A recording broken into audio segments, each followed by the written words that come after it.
자, 그리고 문제풀이도 굉장히 중요하죠. 개념 설명뿐만 아니라 문제풀이 굉장히 중요합니다. 여러분들이 문제풀이를 통해서 그 개념들 확실하게 여러분들을 잡아가시길 바라겠고요. 그리고 개념 설명에서 미처 하지 못했었던 어떤 그런 개념들도 문제에 이렇게 있는 경우 있으니까 문제에서 등장하면은 제가 또 설명해드리고 그럴게요.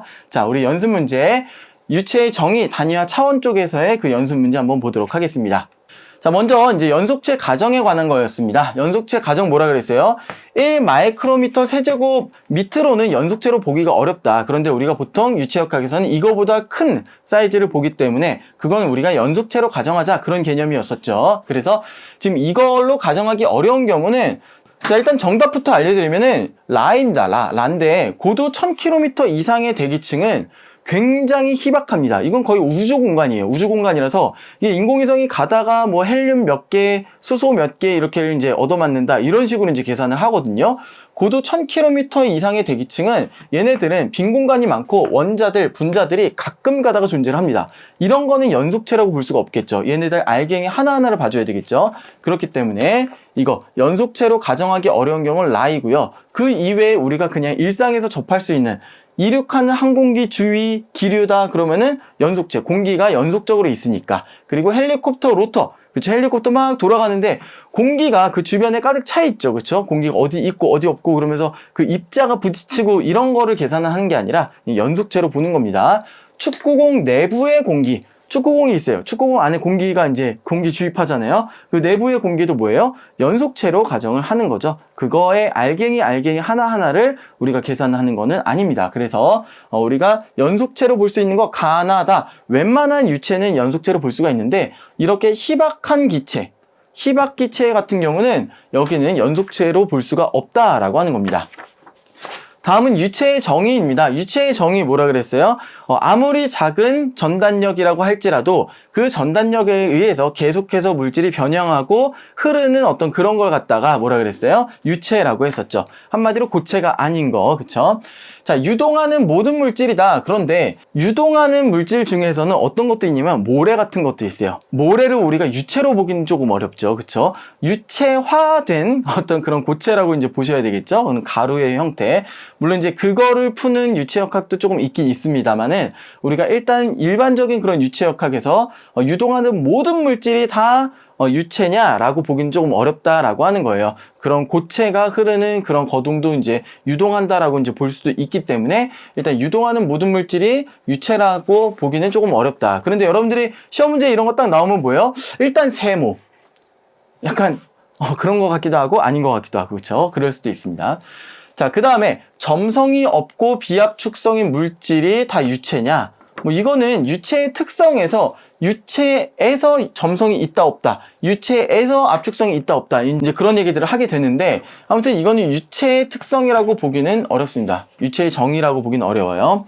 자, 그 다음에 다. 이거 말이 길죠. 말이 길면서 유체의 정의에 대해서 자세하게 설명을 했네요.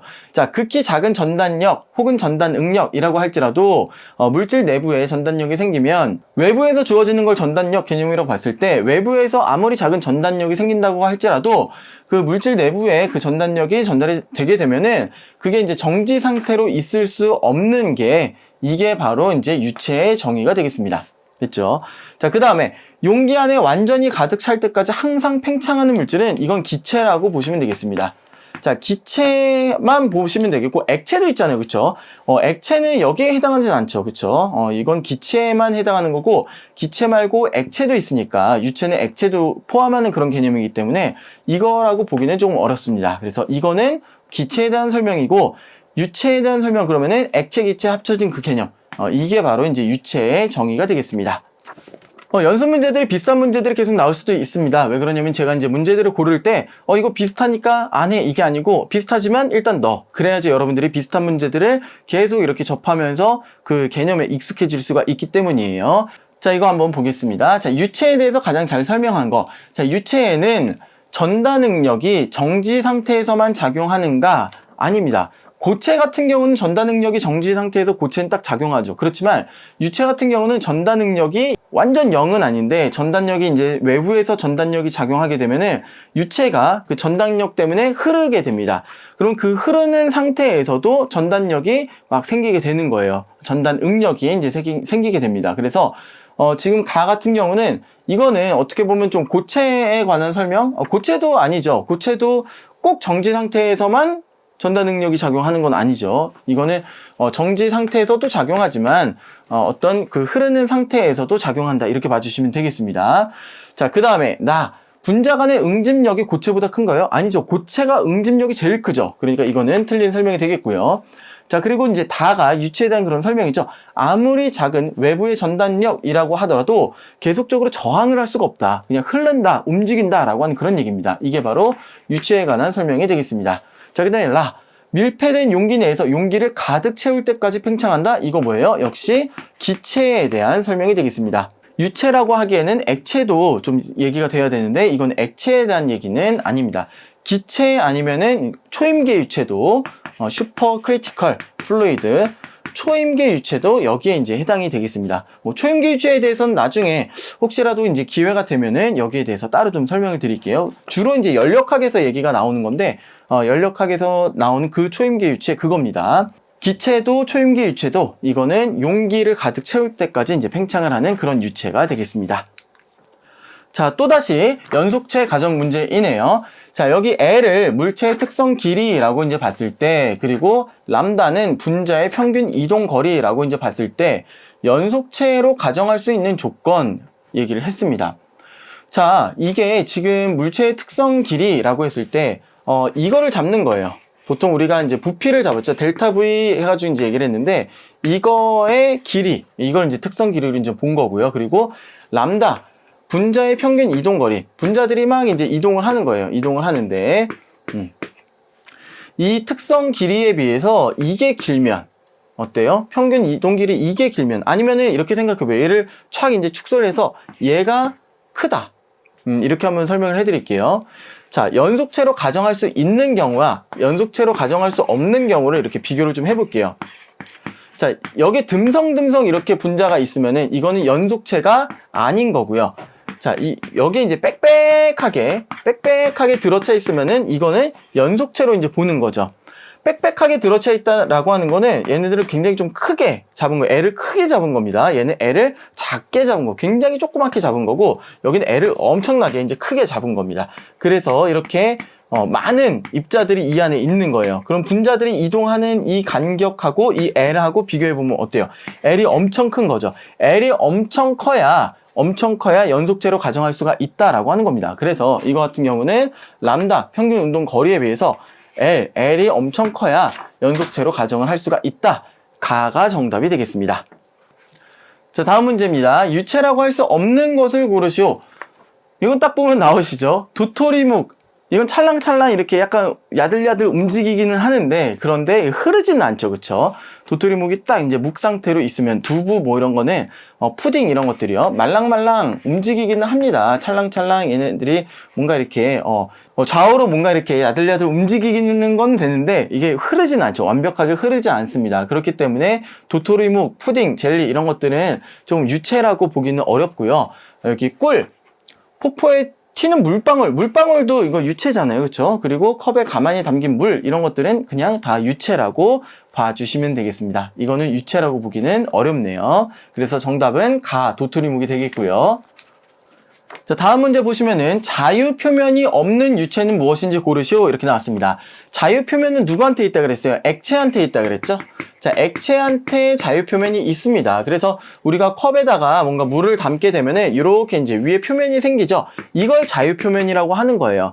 그런데 만약에 이걸 우주 공간으로 갖고 갔다. 그래서 무중력 상태가 됐다. 그러면은 물을 이거 부으면 어떻게 돼요? 이렇게 동그란 구 모양으로 생기게 됩니다. 구 모양의 이렇게 물방울이 생겨요. 그러면 이 구 모양의 요 표면이 있죠. 구의 표면. 그게 이제 자유표면이 되는 겁니다. 그래서 자유표면은 액체한테 생긴다라고 하는 거예요. 자, 국제우주정거장 내부에서 무중력 상태로, 무중량 상태로 돌아다니는 물방울. 여기 이제 이 표면이 자유표면인 겁니다. 그래서 이건 자유표면 있는 거고요.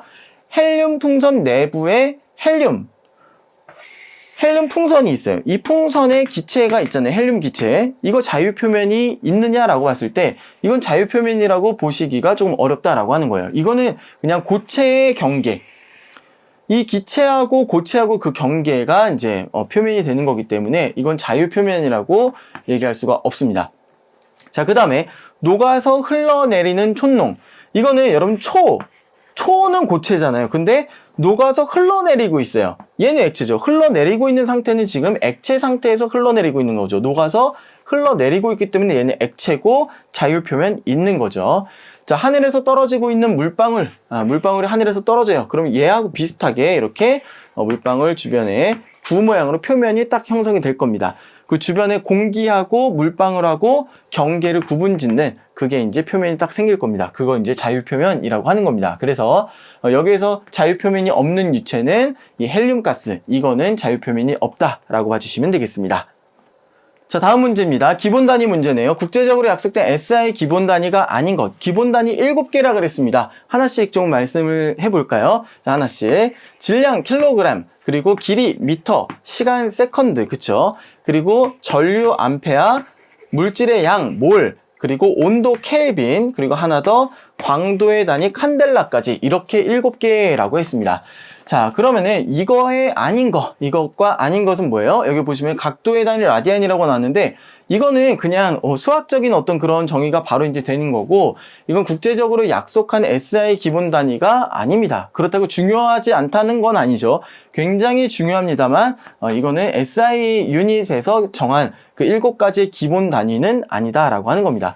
이건 국제적으로 회의를 통해서 이건 몇으로 하자, 이건 몇으로 하자, 이건 몇으로 하자 그렇게 정한 겁니다. 그렇기 때문에 라디안은 수학적으로 굉장히 명확하게 정의가 되는 거기 때문에 굳이 그렇게 이렇게 이제 정할 필요는 없었고 그냥 수학적으로 정의가 된 겁니다. 이거는. 그래서 이거는 국제적인 규약의 SI 유닛에는 들어가는 것은 아닙니다.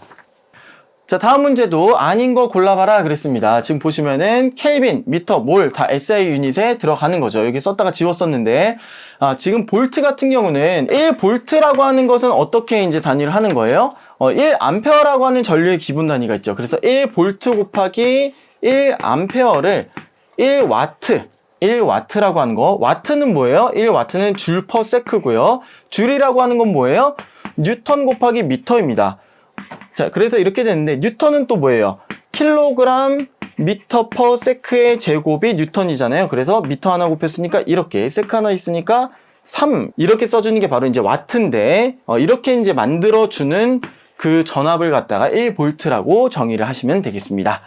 자, 다음 문제입니다. 다음 중 1의 단위와 차원을 바르게 나타낸 것은 1 어떻게 돼요? 1. W는 FS잖아요. 그쵸? W는 FS니까 FLT로 나타내게 되면은 F 곱하기 L 그냥 이렇게 써주면 되고, 이걸 이제 MLT 차원으로 나타내게 되면은 F는 어떻게 돼요? MLT-2라 그랬죠? 기억나시나요? 거기에 L 또 곱하니까 이렇게 되는 게 바로 이제 1의 차원이 되겠습니다. 그래서 차원 보시면은 지금 FLT 차원으로만 나왔는데 이거, 그렇죠? 이게 이제 차원이 되겠고, 단위를 보시면은 킬로그램 중이라고 하는 힘의 단위가 나왔고요. 힘의 단위가 나왔고, 미터라고 하는 길이의 단위가 나왔죠. 그렇죠? 길이의 단위가 나왔습니다. 그래서 힘 곱하기 길이에서 킬로그램 중 미터도 어떤 1의 단위라고 봐줄 수도 있다라고 하는 겁니다. 넘어갈게요. 자, 다음 문제 보도록 하겠습니다. 질량의 차원을 FLT로 바르게 나타낸 것. 질량 뭐라 그랬어요? 질량은 FL-1T2라 그랬죠? 그쵸? 이거 그대로 찾아서 써주시면 되겠습니다. 어떤 거예요? 가가 되겠죠? 자, 이게 얼른 기억이 안 나신다 하시는 분들은 어떻게 하시면 되냐면은 이게 잘 안 외워지실 수도 있거든요. 잘 안 외워진다 아니면 깜빡했다 그러면은 당황하지 마시고 F는 MA 그냥 여러분들이 기억해 주세요. 그러면은 F라고 하는 거 힘의 차원은 어떻게 된다? 질량 차원. 그리고 가속도 뭐예요? 미터 퍼 세크 제곱이잖아요. 그러니까 미터 길이잖아요. 그리고 세크 제곱 시간 이렇게 봐주시면 되는 거예요. 그러면은 M은 그리고 나머지 넘겨주시면 되죠. 그러면은 T의 제곱 올라갈 거고요. 그리고 L은 이렇게 이제 갈 거죠. 그래서 얘네 지워주고 M은 L분의 FT 제곱 해주시면 돼요. 그래서 F 그리고 L분의 T 제곱인 가가 정답이 되겠습니다. 자, 다음 문제입니다. 물리량의 차원이 잘못된 것을 고르래요. 자, 물리량의 차원이 잘못된 거 한번 골라보도록 하겠습니다. 그럼 다 하나씩 계산을 해줘야 되겠네요. 그리고 게다가 지금 막 FLT로 되어 있어서 우리가 보통 MLT로 많이 공부를 하기 때문에 FLT는 우리한테 익숙한 그런 차원 시스템은 아니에요. 그쵸? 자, 한번 보도록 할게요. 자, 밀도는 어때요? 밀도의 단위 보통 뭘 쓰죠? 킬로그램 퍼 미터의 세제곱을 씁니다. 자, 그러면은 질량 MLT로 보시면 어떻게 돼요? M에 L의 마이너스 3 이렇게 이제 되는 겁니다. 자, 그런데 M은 뭐예요? 이거 여기다가 그냥 크게 쓸까요? 자, M은 어떻게 돼요? F L-1 T의 제곱 이렇게 이제 되는 거잖아요. 그러니까 이거 그대로 여기다가 대입을 하시면은 F의 L-4의 T 제곱 이렇게 된다라고 하는 겁니다. 자, 가 보니까 어때요? 맞네요. 그쵸? 맞네요. 자, 그 다음 힘은 그냥 FLT로 보면 그냥 힘은 그냥 F죠. 그쵸? 이거는 조금 이상합니다. 그쵸? 이게 바로 이제 정답이 나오겠네요. 굳이 가, 다 알아 할 필요 없이 나가 너무나 명확하게 이거 너무 명확하게 이제 틀렸죠. 그쵸? 자, 그 다음에 질량은 뭐예요? 그냥 요거, 그쵸? 그대로 나와 있네요. 외우고 계시는 분들은 그냥 외워서 하셔도 되고, 잊어버렸다 그러시면 F는 MA 써서 하셔도 되고요. 자, 가속도 미터 퍼 세크의 제곱 이런 식으로 다녔으니까 L 그리고 T의 마이너스 2제곱 맞죠? 그쵸? 그래서 정답은 나가 되겠습니다. 자, 힘은 그냥 FLT로 하면은 F 써주시기만 하면 되고, 이거를 이제 MLT로 써준다 그러면은 M에 L에 T에 마이너스 2로 써줘야지 맞는 거다라고 하는 겁니다. 넘어갈게요.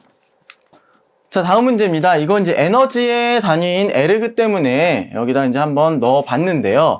자, 이거 대학생들한테 시험 문제를 냈더니 학생들이 엄청나게 많이 틀렸어요. 이거 왜 틀리는지 난 잘 모르겠는데, 에르그 말고 그냥 줄로 풀으라고 했는데도 굉장히 많이 틀렸습니다. 이런 거 보니까 뭐라 그럴까요? 이거 중학교의 기초 과학이 좀 많이 학생들이 부족하구나라는 그런 생각을 하게 됐는데, 이거요, 사실 중학교 문제입니다. 중학교 문제인데, 지금 대학생들을 제가 이제 가르치기도 하는데, 대학에서 이게 뭐, 허접한 대학 아니에요. 그냥 서울 4년제 그냥 중위권 대학이라고 보시면 되는데, 이공계 학생들이 이걸 틀리더라고요. 이건 틀리면 안 되는 그런 문제입니다. 자, 한번 볼게요. 자, 질량이 3kg인 물체에 수평 방향으로 30N의 힘을 일정하게 작용시켜서 힘의 방향으로 2m 움직였대요. 자, 그런데 힘을 어떻게 줬다고요? 그쵸. 30N 줬다라고 하는 겁니다. 그러면은 30N 줬으면 이거는 뭐예요? 이게 3kg이든 5kg이든 10kg이든 상관없이 이 질량에 상관없이 어떻게 되는 거예요? 30N 곱하기 2m 해주셔서 60줄 이렇게 구해주시면 되는 거예요. 여기에다가 여러분들이 질량을 곱한다든지 그러시면 안 되는 거예요. 아무튼 질량의 마찰력이 어쩌고저쩌고 뭐 그런 거 다 해가지고 아무튼 내가 주는 힘이 얼마큼이에요? 30N이니까요. 그게 또 정확하게 마찰력하고 똑같네요. 그것도 아니에요. 어떤 학생들 보니까 이거 그러면 마찰력이 30N인가요? 그러는데 아니에요. 밀어가지고 얘가 속도가 붙을 수도 있잖아요. 그럼 30N이 아니죠. 마찰력이. 30N보다 작은 경우죠. 그렇죠? 그래서 이런 거 여러분들이 기초적인 과학이고 이거 중학교 때 사실 여러분들이 명확하게 하고 넘어가셨어야 될 그런 문제들입니다. 근데 지금 현재 중학교 때 여러분들이 아마 시험도 안 보는 학교도 많았을 거고요. 그리고 과학 뭐 그렇게까지 열심히 안 하셨을 겁니다. 그렇기 때문에 지금 이런 사태가 좀 발생하는 건데, 자, 이거는 30N의 힘을 수평 방향으로 일정하게 작용시켜서 힘의 방향과 똑같은 방향으로 2m 움직였다. 그러면은 W는 S 그냥 두 개 곱해주시면 60줄이 된다라고 하는 겁니다. 자, 그리고 에르그는 뭐냐면은 이 에르그는 뭐의 단위냐면은 CGS 단위예요. 1인데 CGS 단위예요. 그래서 이거는 1다인이라고 하는 힘 곱하기 1cm 이렇게 됩니다. 1다인 곱하기 1cm 그러면 1에르그가 됩니다. 자, 그러면은 이거를 이렇게 한번 변환을 시켜 볼게요. 이렇게 좀 단위 변환하는 거 명확하게 한번 해볼게요. 자, 30N 곱하기 2m 이렇게 해서 한번 에르그로 고쳐보도록 할게요. 자, 어떻게 해주시냐면은 뉴턴하고 다인하고 보시면 1뉴턴이 몇 다인이라 그랬어요? 10의 5제곱 다인이라 그랬습니다. 네, 이렇게 이제 봐주시면 되겠고, 그리고 미터 1m가 몇 센티미터예요? 100cm죠. 그쵸? 자, 그리고 여기 보시면은 1에르그라고 하는 거는 1다인 곱하기 센티미터예요. 그러니까 1다인 곱하기 센티미터 이렇게 써주시면 됩니다. 그러면은 다인 센티미터 없어지고요. 그리고 뉴턴, 미터 없어지고요. 뭐만 남게 되는 거예요? 에르그만 남게 됩니다. 단위는 에르그만 남게 되고요. 자, 그 다음에 이제 숫자는 어떻게 되는 거예요? 숫자는 30 곱하기 2 곱하기 10의 5제곱 곱하기 100 이렇게 됩니다. 그러니까 60 곱하기 10의 7제곱 에르그다 라고 봐주시면 되겠습니다. 그러니까 줄하고 비교해 보시면 어때요? 60줄이었는데 60줄은 뭐다? 60 곱하기 10의 7제곱 에르그다 이렇게 이제 봐주시면 되겠습니다. 아, 그러면은 1줄은 10의 7제곱 에르그구나 이렇게도 정리하시면 되겠죠. 넘어갈게요. 자, 다음 문제입니다. 밀도의 MLT, FLT 차원을 각각 쓰시오. 자, 이거 개념 설명 때도 해드렸죠. 또 나오네요. 이거 굉장히 많이 나오기 때문에 한 번 더 제가 해드리도록 하겠습니다. 자, 밀도는 단위 어떻게 쓴다 그랬죠? 킬로그램 퍼 미터 세제곱이라고 쓴다 그랬죠. 그러면 이걸 차원으로 쓰면은 질량 MLT로 쓰면은 M의 L-세제곱 이렇게 이제 되는 겁니다. 자, 그런데 M은 어떻게 돼요? M은 F의 L-1의 T의 제곱 이렇게 되는 거죠. 그래서 M 자리에다가 이거를 대입하시면은 F L-4의 T의 제곱이다. 그래서 MLT로 쓰면 이렇게, FLT로 쓰면 이렇게 된다라고 정리하시면 되겠습니다. 넘어갈게요. 다음 문제입니다. 단위한선 중 바르지 않은 것을 고르시오. 자, 1kg이라고 하는 질량 단위가 나왔고요. 다인이라고 하는 단위가 나왔네요. 이건 벌써부터 좀 뭔가 수상하죠. 그런데 이런 경우도 있습니다. 어떤 경우냐면은 킬로그램 중을 그냥 킬로그램이라고 이렇게 그냥 생략해서 표기하는 경우도 있습니다. 혹시 이런 경우가 아닐까라고 여러분들이 생각해 보시면 이 1kg이라고 하는 게 1kg 중을 1kg이라고 생략한 걸로 보시면은 이거는 9.8N이고요. 그리고 이거는 9.8 뉴턴을 다인으로 바꾸면 어때요? 10의 5제곱 다인이라 그랬잖아요. 그러면은 이게 맞기도 합니다. 그쵸? 그러니까 이거는 일단은 세모를 치셔야 되는 거예요. 되셨죠? 자, 그리고 밑에를 보니까 지금 계속해서 킬로그램을 질량으로 안 보고 킬로그램 중을 킬로그램이라고 이렇게 생략한 그런 뉘앙스로 지금 계속 가고 있어요. 그러면 뭐예요? 그쵸? 킬로그램 중이구나. 아, 그럼 이거 맞겠구나. 이렇게 봐주셔야 된다는 얘기입니다. 아시겠죠? 자, 그 다음에 1뉴턴은 9.8분의 1kg 중이냐? 이렇게 지금 물어보는 거예요. 그러면은, 자, 9.8뉴턴이 1kg 중이잖아요. 그쵸? 이거 외우셔야 됩니다. 1kg 중은 9.8뉴턴이에요. 그러면은 9.8을 이쪽으로 넘겨주시면은 어때요? 1뉴턴은 9.8분의 1kg 중 맞죠? 그쵸? 이 얘기도 맞습니다. 자, 그 다음에 이제 톤인데요. 1톤은 1000kg이냐? 이렇게 지금 물어봤습니다. 1톤은 1000kg이냐? 이거 맞습니다. 이거 맞아요. 그리고 참고로 말씀을 드리자면은 미국은 2000파운드를 1톤이라고 합니다. 그러니까 미국 사람들이 얘기하는 1톤하고 우리가 얘기하는 1톤하고 이건 다른 거예요. 예. 미국은 2000파운드를 1톤이라고 하기 때문에 1톤 갖다 주세요. 그러면 우리가 생각하는 1000kg을 갖다 주는 게 아니라 그거에 못 미치는 양을 갖다 줄 겁니다. 그러니까 여러분들 주의하셔야 됩니다. 자, 그 다음에 1슬러그라고 하는 거, 1슬러그라고 하는 게 지금 32.2 혹은 32.174 파운드 세크 제곱 피트냐. 자, 슬러그라고 하는 걸 다시 여러분들 좀 기억을 하셔야 되는데 이 슬러그는 어떻게 정의를 했냐면요. 이렇게 정의를 했었습니다. 자, 1파운드라고 하는 것은 1슬러그 곱하기 1피트 퍼 세크의 제곱이야 라고 이렇게 정의를 했습니다. 1파운드 폴스예요. 1파운드 폴스는 1슬러그라고 하는 질량 곱하기 1피트 퍼 세크 제곱이다. 이렇게 이제 보시는 거예요. 그러면 어때요? 일단 32.2라고 하는 숫자가 들어가면 안 되겠죠. 그쵸?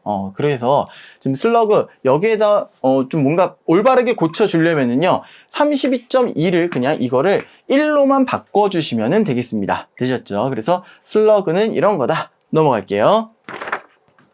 자, 다음 문제입니다. 어렵지 않습니다. 중력가 속도가 10m/s 제곱인 행성이 있대요. 지구랑 굉장히 비슷하네요. 자, 질량이 3kg인 물체의 무게는 몇 뉴턴일까요? 이거는 그냥 그 무게에는 mg 이용해 주시면 되겠습니다. 그래서 이거는 질량이 지금 3kg에다가 g는 10m/s 제곱 해주시면은 30뉴턴이다. 그냥 이렇게 풀어주시면 되겠습니다. 쉽죠? 넘어갈게요. 자, 다음 문제 보도록 하겠습니다. 자, 1슬러그는 지금 SI의 중력 단위계를 환산하면 몇 킬로그램 중 세크 제곱 퍼 미터가 되는지 구하시오. 지금 이렇게 나왔는데, 일단은 기본적으로 1슬러그라고 하는 거는 대략 14.5939kg입니다. 킬로그램. 이건 킬로그램으로 고치면 이제 그렇게 된다는 얘기고요. 이게 옛날 문제라서 그래요. 그러니까 사실상 우리 SI 유닛에서는 공학 질량이라고 하는 개념 자체가 필요가 없습니다. 그런데 좀 약간 어떻게 보면은 억지로 좀 하기 위해서 나온 그런 문제다라고 이제 보시면 되겠는데, 뭐 단위 변환하면서 한번 해볼게요. 저도 이거를 뭐 다 기억하지는 않기 때문에 보면서 한번 하도록 하겠습니다. 자, 일단 1슬러그라고 하는 게 1슬러그는 이거는 여기 이제 곱하기 1 해서 할게요. 자, 1슬러그라고 하는 거는 14.59kg이에요.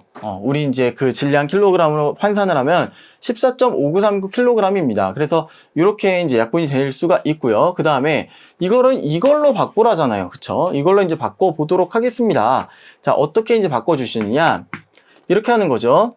9.8N이 어떻게 돼요? 9.8N이 1kg 중이잖아요. 일단 우리가 1kg 중이 나왔기 때문에 1kg 중을 등장시키게 하기 위해서 9.8N을 이렇게 쓴 거예요.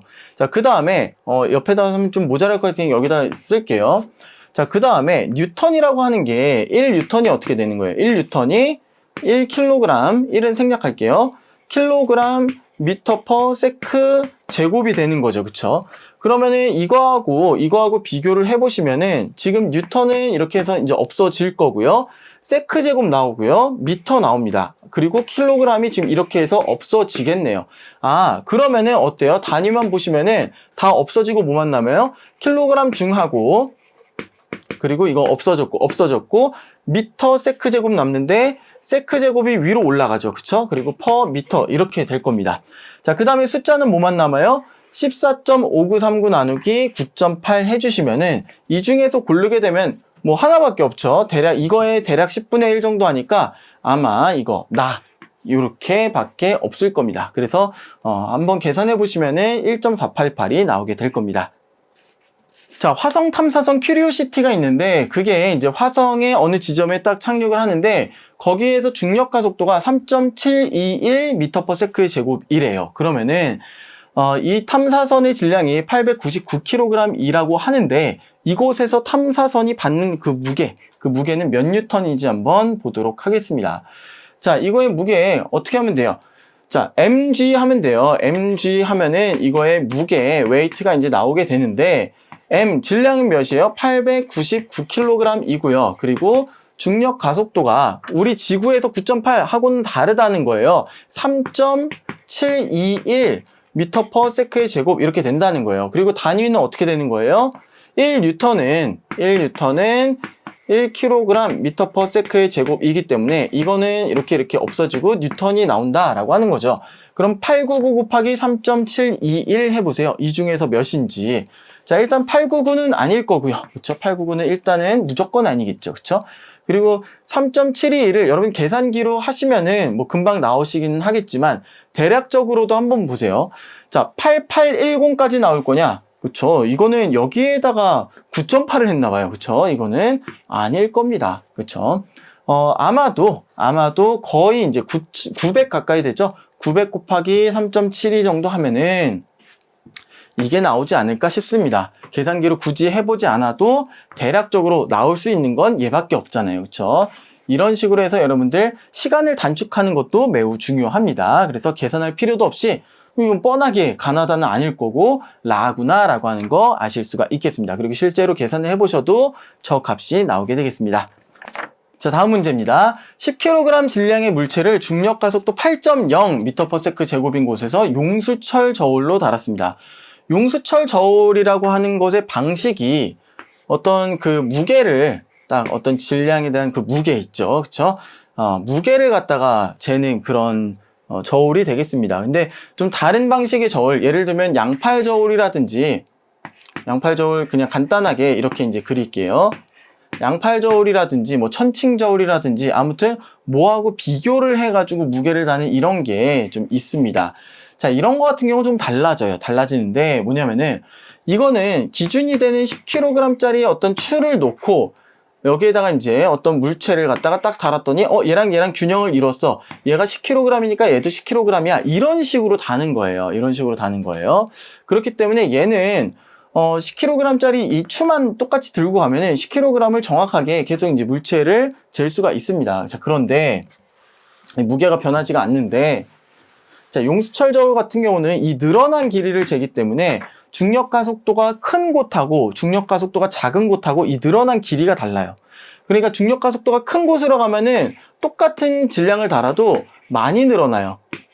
그렇게 되면 많이 늘어나니까 무게가 크다라고 하는 게 정확하게 계측이 딱 됩니다. 그렇지만 이제 중력 가속도가 작은 곳에서는 별로 안 늘어난다는 얘기예요. 별로 안 늘어나게 되면은 여기는 무게가 적구나 이렇게 이제 정확하게 측정이 된다. 그래서 천칭 저울 뭐 이런 것들은 엄밀하게 얘기하면은 천칭 저울이나 양팔 저울 이런 것들은 질량을 비교해서 측정을 하는 거기 때문에 질량을 측정한다라고 보시면 되겠고, 용수철 저울은 무게를 측정한다라고 보시면 되겠습니다. 되셨죠? 그래서 엄밀하게 보시면 그런 차이가 있다라고 이제 보시면 되겠고, 일단 용수철 저울로 달았기 때문에 무게가 이게 중력 가속도에 따라서 달라질 수가 있다라고 하는 겁니다. 자, 그러면 어떻게 되는 거예요? 10kg이라고 하는 질량 곱하기 중력 가속도 얼마예요? 8m/s 제곱이라고 하는 요거 그냥 계산해 주시면은 힘이 나오겠습니다. 어때요? 80 뉴턴이 나오게 됩니다. 자, 그런데 여기에서 물어보는 건 뭐냐면은 몇 킬로그램 중인가 이렇게 물어봤어요. 그럼 물론 여기에서 여러분들이 9.8 뉴턴이 1kg 중이에요. 이렇게 또 곱해서 해 주실 수도 있습니다. 그렇게 해서도 여러분 답이 이제 나오게 되겠습니다. 계산 한번 해볼게요. 제가 미리 해봤는데 이렇게 하게 되면은 8.16kg 중이 나옵니다. 자, 그런데 이렇게 계산하는 거 말고 애초에 처음부터 식을 이렇게 한번 써볼게요. 자, 처음부터 식을 어떻게 쓰냐면은 이렇게 쓰는 겁니다. 자, 10kg짜리인데 10kg짜리가 보통 이제 그 표준 중력 가속도에서는 10kg 중 이렇게 이제 쓰는 거죠. 그쵸? 자, 10kg 중의 무게가 나간다. 그런데 그러니까 10kg짜리 질량은 10kg 중의 무게가 나간다.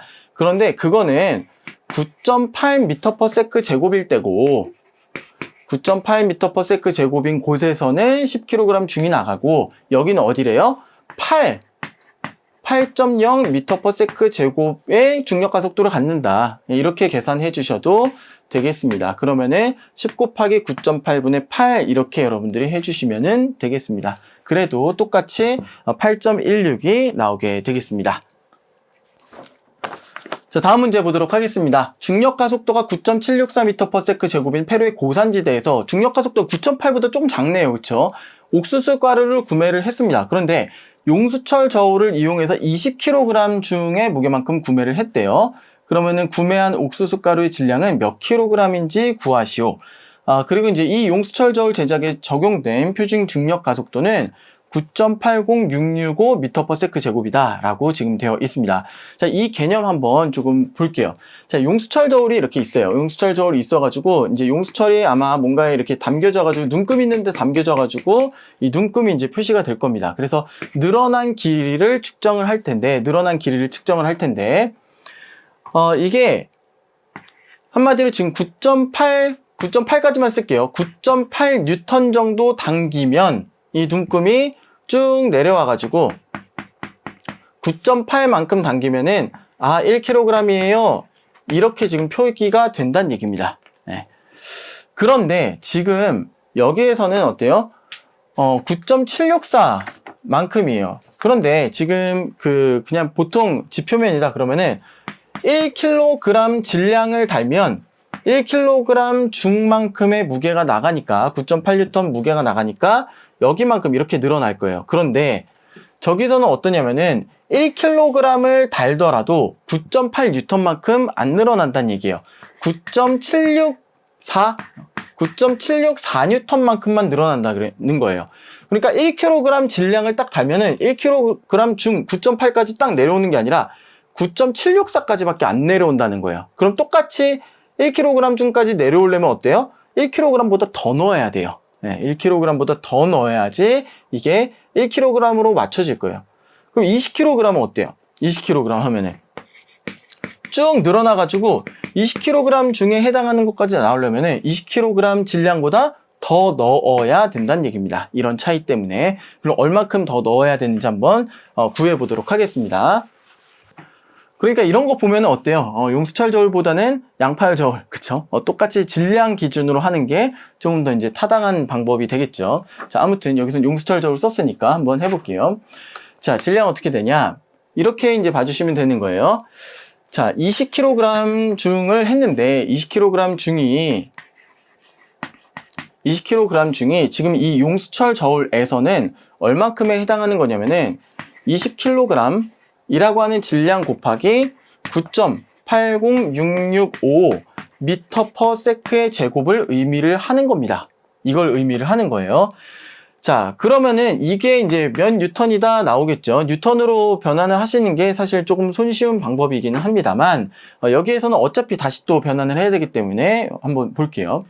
자, 이게 똑같이 지금 용수철 저울에서 이만큼 눈금이 표시됐는데, 이거는 실제 옥수수의 질량 곱하기 여기에서의 중력 가속도 9.764 m/s의 제곱하고 지금 같다, 이런 상황이 되는 겁니다. 되셨죠? 그래서 지금 이거 풀어 보시면은 이 네모 안에 들어갈 알맞은 숫자는 뭐가 되는 거예요? 그렇죠? 20kg 곱하기 9.8066 아니죠, 9.76분의죠. 그렇죠? 9.764분의 9.80665 이렇게 이제 된다는 얘기입니다. 단위는 m/s 제곱, m/s 제곱 똑같으니까 어차피 없어질 거고요. 이거 계산해 주시면 된다는 얘기입니다. 자, 그러면 얼마만큼 이득이 나는지 한번 볼게요. 계산을 해봤더니 20.087kg이다. 87g, 이만큼 얼마 되지도 않는 87g 뭐 이 정도 조금 더 뭐 이득이다라고 이제 보시면 되겠네요. 그러니까 사실 지구상에서는 제가 이제 이 문제를 낼 때 어디가 좀 중력 가속도가 제일 작은 지역이지 한번 검색을 해봤어요. 그랬더니 이 페루의 어떤 고산지대에 가면은 중력 가속도가 9.764인 데가 있대요. 거기가 이제 지구상에서 제일 중력 가속도가 작은 마을이래요. 거기에 가더라도 뭐 요 정도 이득인 겁니다. 그러니까 큰 차이는 안 나죠. 큰 차이는 안 나지만 엄밀하게 정확하게는 하기는 어렵다. 그래서 양팔 저울이나 천칭 저울이 질량 기준으로 하기 때문에 조금 더 표준화된 방법이다, 이렇게 보시면 되겠네요. 넘어갈게요. 자, 목성의 위성이 있습니다. 그 중에서 이제 가니메데라고 하는 그 위성이 있는데요. 그 목성의 위성이 가니메데의 표면 중력 가속도는 지구 표면에서의 중력 가속도의 한 7분의 1 정도가 된다라고 합니다. 자, 10kg짜리 물체는 지구상에서는 10kg 중이죠. 그렇죠? 그런데 이걸 가니메데로 갖고 가게 되면은 이거의 7분의 1이다 라고 하는 그런 얘기가 되겠습니다. 그럼 몇 kg 중이겠어요? 1.43. 여기서는 1.43. 자, 미리 계산을 해봤더니 1.43kg 중이다, 이렇게 답을 해주시면 되겠습니다. 자, 이거를 조금 더 수식으로 한번 더 풀어보도록 할게요. 수식으로 어떻게 푸느냐? 자, 무게라고 하는 거는 mg인데 지구에서는 어때요? 지구에서는 10kg 이라고 하는 그 질량이 중력 가속도 9.8 m/s의 제곱을 받아가지고 몇 kg 중? 10kg 중, 이렇게 이제 하는 거잖아요. 자, 그런데 여기서는 어떻게 된다는 얘기예요? 여기서는 이거의 7분의 1이래요. 이거의 7분의 1. 그러니까 이렇게 이제 써주시면 된다는 얘기예요. 그러면은 이렇게 없어져가지고 1.4 이렇게 되나요? 1.4. 그런데 주의하실 점은 여러분들이 이렇게 딱 했다가 숫자 깔끔해 그래가지고 14 이렇게 여러분들이 쓰시면은 안 된다라고 하는 겁니다. 뭐예요?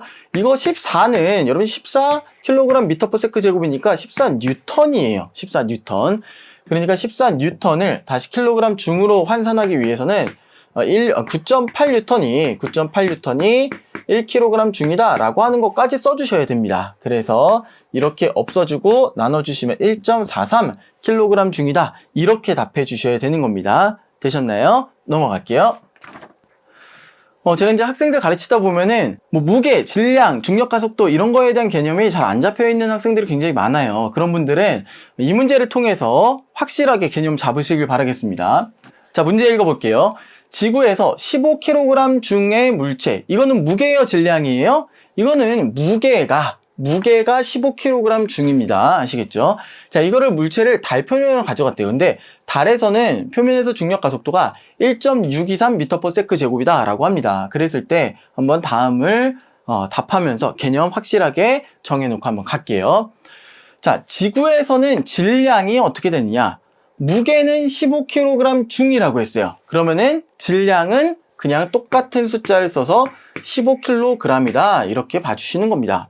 자, 그리고 질량은 변해요, 안 변해요? 질량은 안 변해요. 달에 있으나 화성에 있으나 지구에 있으나 어디에 있으나 그냥 우주에 동동 떠 있거나 질량은 변하지 않습니다. 그래서 질량은 달에서도 똑같이 15kg이다 이렇게 봐주시면 되겠습니다. 자, 그리고 지구에서 이 물체의 무게는 15kg 중인데 그거는 몇 뉴턴인지 한번 구해보도록 하겠습니다. 자, 15kg 중인데 자, 1kg 중은 몇 뉴턴이에요? 1kg 중은 9.8 뉴턴이에요. 그러니까 이거 없애주고 두 개 계산해 보시면은 15 곱하기 9.8 했더니 대략 147 뉴턴이 나왔습니다. 그래서 지구에서 무게 15kg 중은 이렇게 계산하시면은 147 뉴턴이다 이렇게 보시면 되겠습니다. 자, 그리고 달에서 이 물체의 무게는 어떻게 될까요? 달에서 이 물체의 무게는 자, 지구에서는 15kg 중이었어요. 15kg 중이었는데 이거는 9.8m/s 제곱이었을 때 얘기고 달에서는 어떻대요? 1.623 m/s의 제곱이래요. 그러면은 15 곱하기 9.8분의 1.623 하시면 단위는 이거는 없어지고 이것만 남게 되겠죠. 그렇게 해서 계산해 보시면 2.484kg 중이 나오게 되겠습니다. 뭐 이렇게 이제 푸셔도 되고 아니면 이거 이렇게 푸셔도 됩니다. 달에서 물체 몇 kg 중입니까? 그랬을 때 그냥 질량 15kg 곱하기 중력 가속도, 달에서의 중력 가속도 1.623 m/s의 제곱이에요. 그럼 이제 이게 뉴턴이 나올 겁니다. 그쵸? 뉴턴이 나오는데 그 뉴턴은 1뉴턴은 뭐예요? 1뉴턴은 9.8 그쵸? 9.8 뉴턴이 1kg 중이잖아요. 그쵸? 9.8 뉴턴이 1kg 중 하시면은 어차피 똑같습니다. 똑같이 이 계산이 딱 나오게 되겠습니다. 그래서 구해보시면은 2.484다 라고 하는 거고요. 자, 달에서 이 물체를 지구에서 가져간 용수철 저울로 측정을 한다. 그랬을 때 몇 뉴턴일까요? 물어봤네요. 자, 용수철 저울은 뭐를 재주는 거예요? 그쵸? 그냥 F는 MA를 측정을 해주는 겁니다. F는 MA를 측정을 해주는 거기 때문에 M, 질량 뭐예요? 15kg에 중력가속도, 달에서의 중력가속도 1.623 m/s의 제곱을 해주시면 되겠습니다. 그러면은 몇 뉴턴이다 이제 나오게 될 거예요. 자, 몇 뉴턴 나올까요? 계산해 보시면은 24.345 이렇게 나온다고 하네요. 24.345 뉴턴이 정답이 되겠습니다. 자, 여기까지 이제 1단원 문제까지 한번 풀어봤는데요. 여러분들이 개념 잘 잡히셨길 바라겠고요. 혹시 모르는 거나 이런 거 있으시면은 여러분들이 질문 게시판에 올려주시면 감사하겠습니다. 오늘 강의 여기에서 마치도록 하겠습니다. 감사합니다.